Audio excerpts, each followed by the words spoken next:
Byron Young's here, and that's exciting. We got a spider in the house right Yes, now. sir. Kobie Turner's here. What's up, dude? How are you doing, man? I'm great, man. All right, couple Rams defenders here. We're in the Bounty House. We're eating wings. We're talking football. Take me through this season. I know you wrote it was one of the closest knit groups you were ever a part of.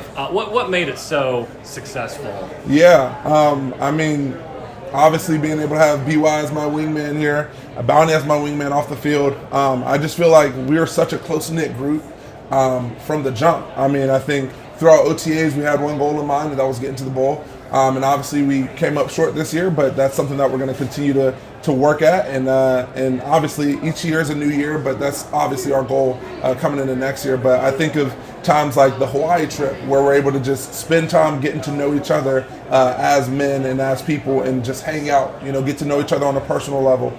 And the ways that that's extended and the ways that has helped our season. I mean, when you're on the field and I know what motivates guys like BY, and I'm able to tap into that, and he knows what motivates me, and we're able to work at it to bring our best selves to life. I think that's such an important thing, and I think that close-knit group is one of the reasons why we were able to go as far as we did this year. Byron, training camp in Hawaii, play at SoFi. It's pretty good to be in LA, right? Oh, yeah. Definitely. Yeah, I mean, you guys were part of, just two of the iconic games of the season. How do you look back on that now? Just really our body of work. We earned a, playing that dance and, have that amount of audience there watching us. I feel like we definitely had a good season. Didn't turn out how we wanted to, but I feel like, we was always like on the stage and everybody had their eyes on us because we was the team that like always put up a good fight and always stayed together, and that's like you said, like this probably the best group I ever played with and the most closest, family. It was a family. Like we went to Hawaii together, we got more closer. Went to London, got more closer, because that was kind of rough, and, but it just, at the end of the day, we always had each other. And I think that's why we had the success we had. We came up short, but that's how we went that far. And, it's always a blessing, but definitely want to bounce back next year. So like a focused brotherhood, or is it like a prank each other brotherhood? Like what? A little bit of both. Definitely both. Yeah. Definitely No, both. there's times where it's like, all right, like we're just there for each other. And then there's times where we have bets on, all right, the sack leader, he's a sack leader. So I decided not to do this before all of this media, but after this I'm going to have to shave off the beard because that was a rule if you're not the sack leader. We made a deal that, for us, me versus Fitz and Kobie, that whoever have the most sacks do not have to shave their beard. I shaved my beard before the season just because I wanted a new look, but they had to shave their beards, and one of them already did, but two of them said No, that was fake. That was AI. That was fake? Yes. I'll show you after. That was fake. Yes. I can't believe anything anymore. Wow, it's kind of scary though because it's like you can see it like that, Yeah. Where come to. Why did he do that? I don't know. I saw him in the weight room. So you think we not yesterday. gonna see him? Yes. That's why I saw him in the weight room yesterday. I recorded a video. I'll send it to you. Yes. All right, Kobie, I want to take you back to UR for a minute. Yeah.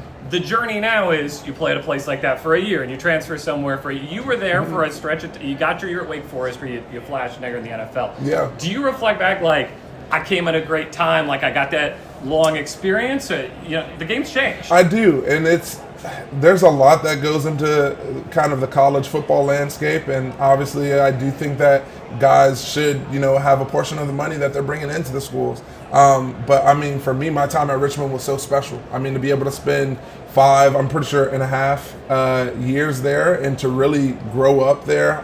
Coming in as a walk-on and everyone else can figure out, the party scene or figure out the social life. And I'm like, I got to lock in. I'm trying to make it to where I am now. And to be here and to be able to reflect on that is crazy. But I wouldn't be here today if not for, my time at Richmond. And really, in a perfect world, I would have finished my career at Richmond. After those 5.5 years, I would have been able to, have enough of a draft profile to be able to go and be successful in the league and to get drafted high. But at the end of the day, I had to make a decision to go and play in the ACC to give myself the best shot to end up where I'm at today. But honestly, like I reflect so much back on that story, and I think of guys like BY who has a similar story, or even Fisk and Verse, where we were playing Verse when he was at Albany. Fisk was at Western Michigan. BY was at Georgia Military. And to have guys who have earned the right to go to the next level, who've done their due diligence and spent their time, and then, took it to the next level. And now we're all a part of the same D-line group, and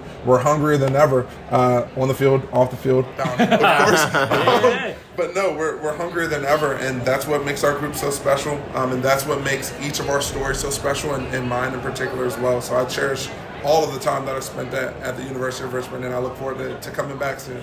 So one more before we talk about the Wings. What would you tell the walk-on there at UR now who wants to be in these shoes someday? Yeah, I would say believe in yourself, and if you're really serious about it, go and make it happen. I remember Coach Huseman stopped by. He was visiting my best friend Caleb, and Caleb had a scholarship, and I was sitting in the back of the room, and I was listening to all that Richmond had to offer, and I thought it was a special place. So I thought, maybe I'll look into this. And then at the end, I got to speak with Coach Huseman, and he told me about a guy at Chattanooga who went from walk-on to All-American. So that was my dream, was, all right, once I heard that, it's like, how can I make that into reality?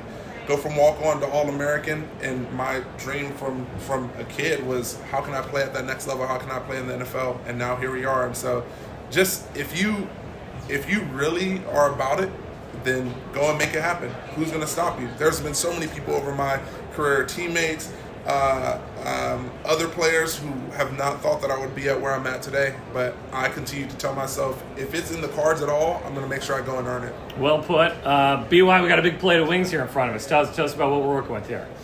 These right here is kind of like some wings. You got some flats there, you know what I'm saying? Kind of sweet. Sweet honey a little bit. You got blue ranch and cheese. I have a few of them. I don't want to be a big bag, but they're pretty good. But definitely, get a little messy. So I had Bounty right there. My best wingman. Clean my hand a little bit. You can see one in there, but yeah. Bounty's feeding us this week too. Yeah. So we're very appreciative. It's wings everywhere. It's wings everywhere. All right, 2 wingmen here. Thank you so much for the time. Good luck with the offseason. We'll see you next year. Appreciate it. Awesome. We're back more after this. You're listening to 910 The Fan, now 105.1 FM.